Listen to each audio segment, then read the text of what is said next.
Hello students, welcome to Spectra Education Academy. In this video, I am going to explain answers for long answer type questions with the beginning with the chapter waves. Let us discuss the answer of question number 3. Explain the formation of stationary waves in stretched strings and hence deduce the equations of for first, second and third harmonics. Sometimes instead of deduce the equations of first, second and third harmonics, they may ask you to deduce the laws of transverse vibrations. Okay.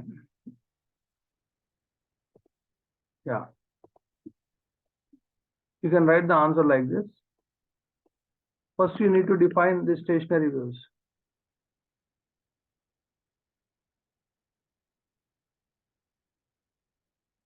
Stationary waves.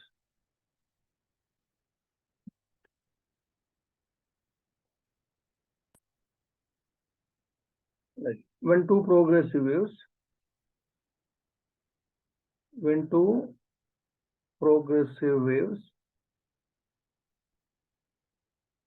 of equal frequencies or same frequency and amplitude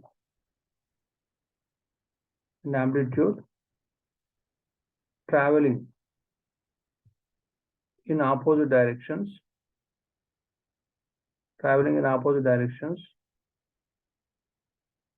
superpose, or you can say overlap. The resultant wave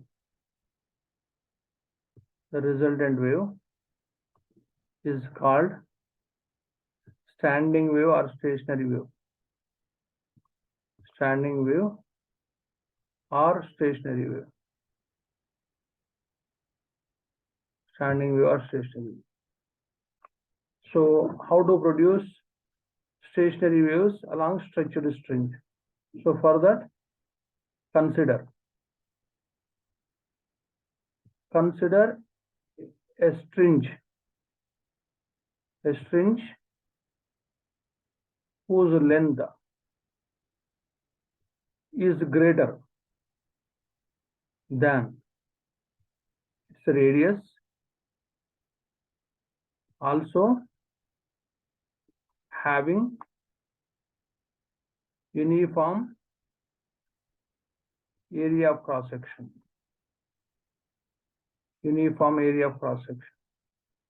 So a wire or cable can be called as a string if it has uniform area of cross section.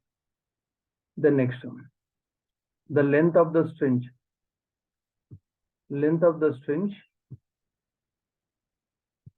is capital L. The string is plucked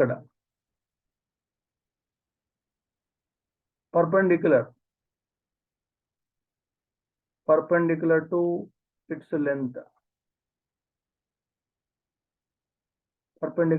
length, and released. Then the stationary waves are formed.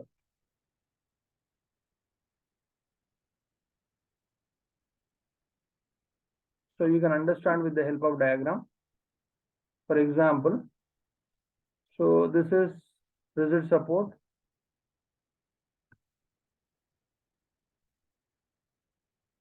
A string is connected between two rigid supports. It is plucked perpendicular to its length. So once it is plucked and released, you call this incident wave, and it is incident at the other end B.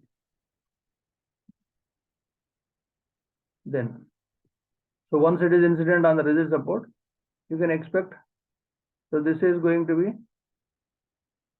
the reflected wave. So these two waves are meet. For example, let us say this is incident wave, this is a reflected wave. They meet and they overlap.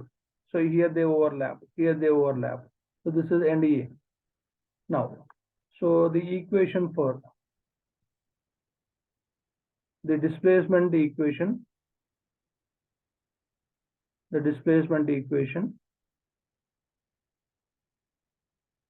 for progressive wave.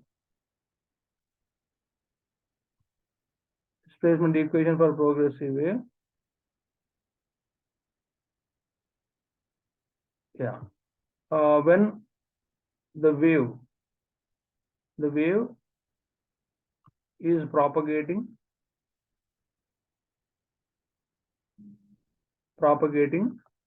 along positive x direction.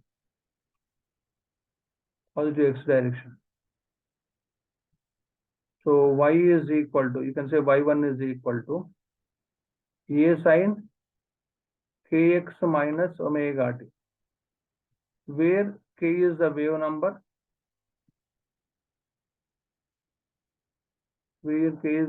that is also equal to 2 pi by lambda, and omega is angular frequency. Same, the displacement equation. The displacement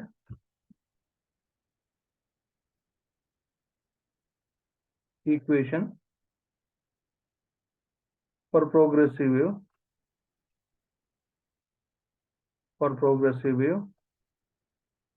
when wave is propagating in negative x direction. So this is for reflected wave. This is for incident wave. This is for reflected wave. Negative in negative x direction.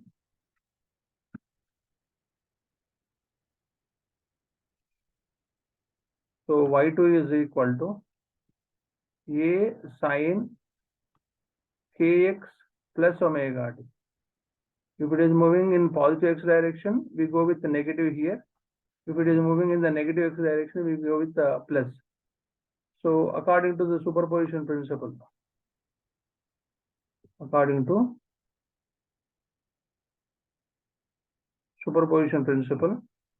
the resultant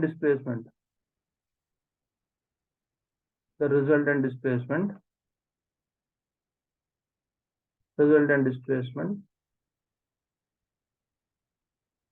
y is equal to y1 plus y2. So get back y1 equation, a sin kx minus omega t plus a sin kx plus omega t. So take out first common a. So it is sin kx minus omega t plus a sin, a is already taken out common, kx plus omega t. So how it looks like? Sin a plus b plus sin a minus b. So therefore it is a anyhow outside, 2 sin kx cos omega t. In this, treat 2a sin kx and cos omega t. So therefore treat 2a sin kx as the resultant amplitude AR with cos omega t. Yeah. So now you need to define nodes and antinodes during the formation of when stationary waves are formed. So first thing is, this x is the position along the wave where the displacement of particle maximum and minimum. Suppose let us say resultant amplitude once again is 2a sin kx. K can be replaced with 2 pi by lambda. That is already written x. Now this x is the position along the wave. Suppose let us say at any position x is equal to 0. Suppose if you substitute x equal to 0, sin 0 is 0, then resultant displacement will be 0. Next, you go with another position, x equal to lambda by 2. Suppose if you substitute in the resultant amplitude equation 2a sine 2 pi by lambda into lambda by 2. So you can cancel this and this. So you can cancel this and this. So therefore you will get sine pi or sine 180 degrees. So therefore is 0. Displacement is 0. Resultant amplitude will be 0. Next, you can go with the next lambda. So you can substitute that also. 2a sine 2 pi by lambda into lambda. So therefore sine 2 pi, sine 360, again 0. So these are the positions along the wave where displacement of the particle is 0. Then you can define now node. The positions along the stationary wave,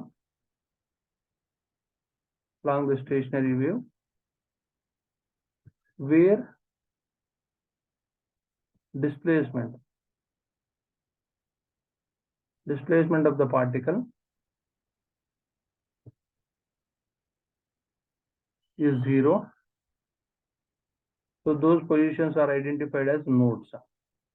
So once again, where antinodes are formed. So once again, you take AR is equal to 2a sin kx, replace k with 2 pi by lambda, 2a sin 2 pi by lambda with x. Now once again you choose different positions. You start with lambda by 4. So substitute in place of x lambda by 4. 2a sin 2 pi by lambda with lambda by 4. So therefore lambda get cancelled. So this is 90. So sin 90 is 1. Suppose if you take 3 lambda by 4. So just again you substitute sin 2 pi by lambda and this is 3 lambda by 4. So lambda once again get cancelled. So this is 3 pi by 2.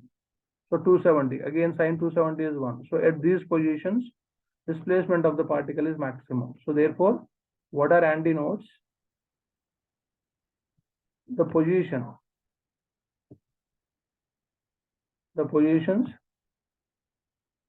along the stationary waves at which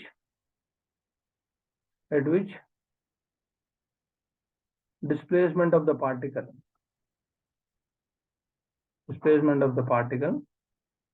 is maximum is called antinode. Now, the other part of the answer is, so first let us try to make a string to produce only one loop. So based on which, let us try to get first harmonic, second harmonic and third harmonic. Based on which, let us try to reduce the loss of transverse waves. Okay, let us continue. Suppose the same string is connected between two rigid supports. It is once again plucked in order to get only one loop. So within the length, there is only one loop. So this is L. Then this is A, this is end B. So this is a node. Just now we have discussed. This is antinode. So even in the previous part also, you can identify here displacement is maximum, antinode, and antinode. So displacement minimum nodes. So at the rigid suppose nodes are formed in the middle. If one loop is formed in the middle, antinode is formed. So therefore, distance between node and next node is lambda by 2. So therefore, what you can write is, within the length, there is wave of wavelength lambda by 2 is formed. The next, so you can write lambda is equal to 2L. Yeah. Get back the relation between speed of sound, frequency and wavelength. V is equal to F lambda. This is first harmonic. Yeah. So F is equal to V by lambda. Then the stationary waves. The stationary waves along stretched string can be produced only when tension applied. So get back the formula for velocity of progressive waves. Otherwise, you can make it as progressive wave, particularly transverse wave. So velocity of transverse waves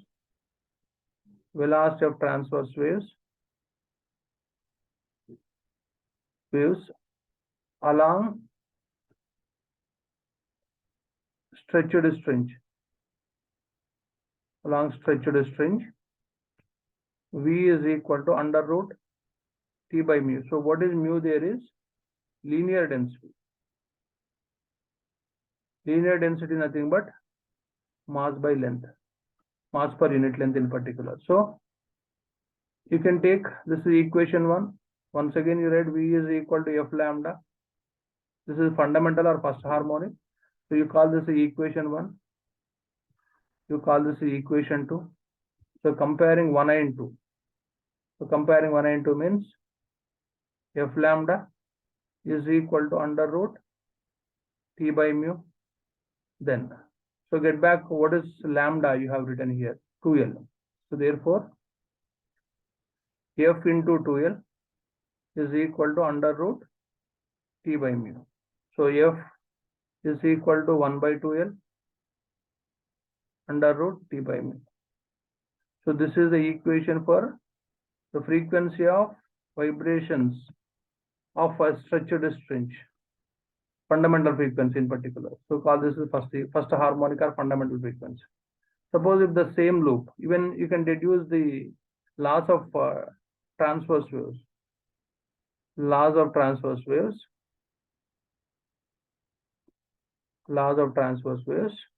So from this equation only, here, before you write the statement, first you understand F inversely proportional to length. So this is the first one. So now based on this one, when tension and linear density are constants. So looking at this one, you frame the statement. Frequency of vibration. So this is the first law. Frequency of vibration. Frequency of vibration of stretched string.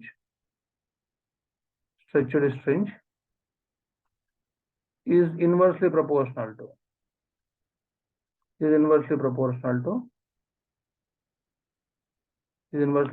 to its length. When tension applied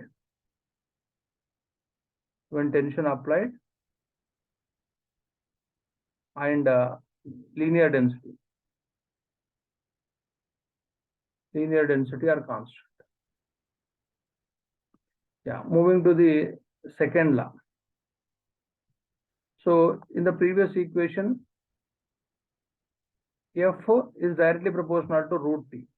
So first you write the equation. F is directly proportional to root T. When length of the string and linear density are constant. So keeping this in mind, you write the statement. Frequency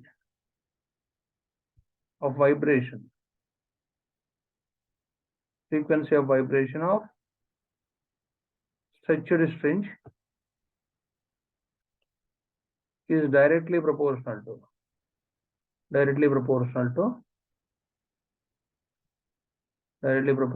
square root of the tension.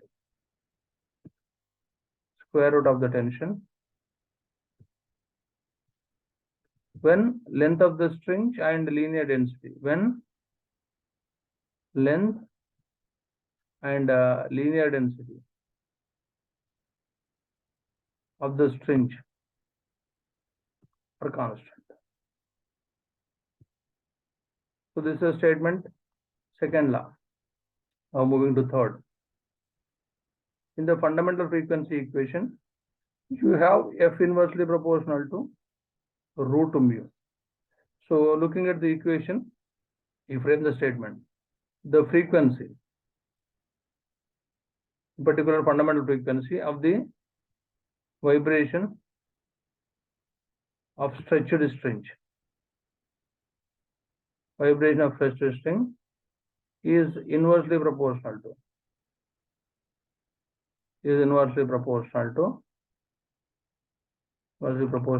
square root of the linear density of the string when length of the string constant and tension also constant. Okay. So this is the statement for the third law. Now, so there is equations for first, second, and third harmonic. So once again, you get back the equation for fundamental frequency. Equation for fundamental frequency. F is equal to 1 by 2L under root T by mu. When string is plucked to have only one loop. Suppose if the same string is plucked to have two loops, because this is once again length, they are making string to produce two loops.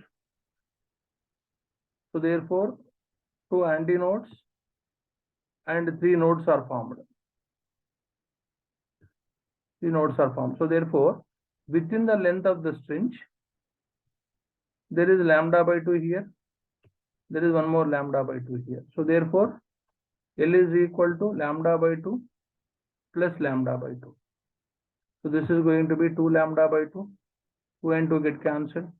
Then write down speed of velocity of transverse wave is now F1 lambda. So this is, you are talking about second harmonica and first overtone. So therefore, once again, velocity of transverse waves by the application of required tension. Then, so here, equation 1, equation 2, you compare them. F1 lambda is equal to under root T by mu. So get back, what did you write? Lambda is equal to L. So F1 is equal to 1 by lambda under root T by mu. So you can replace lambda with L under root T by mu. So multiplied and divide. So this part, you can make it as fundamental. So therefore it is 2F. Similarly, this is equation for second harmonic or first overtone. Now F1 you can say second harmonic or first overtone.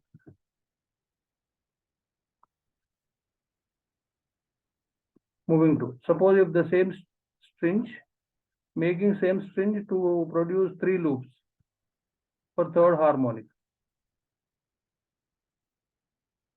Like this.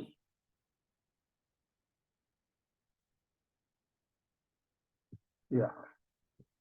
So therefore, here node, here also node, here also node, here also node. So antinodes are formed in the middle.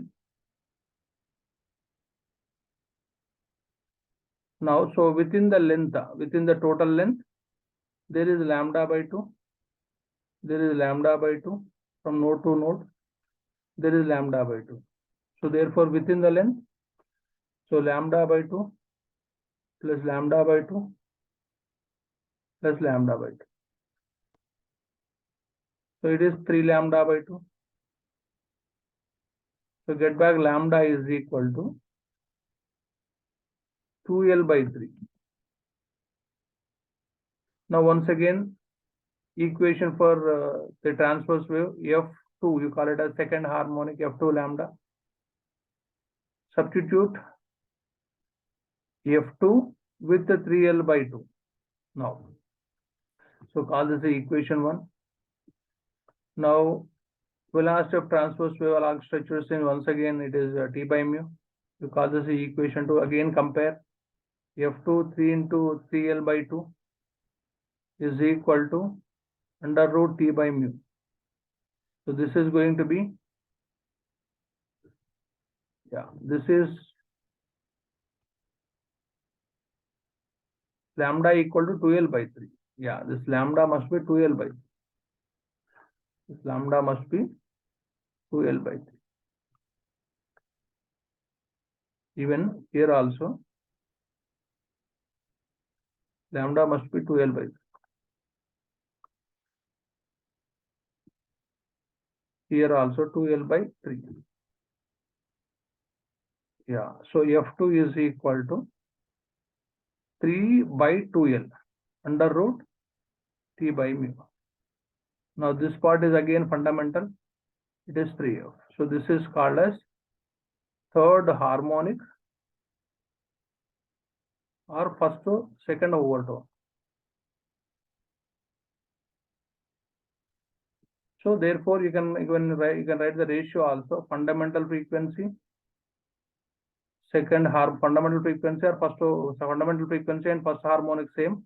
This is first overtone and second overtone are 1:2:3. Students, in my next video, I'll continue with the answers of both first and second. Thank you very much for watching my video, but don't forget to share and subscribe with your friends and relatives.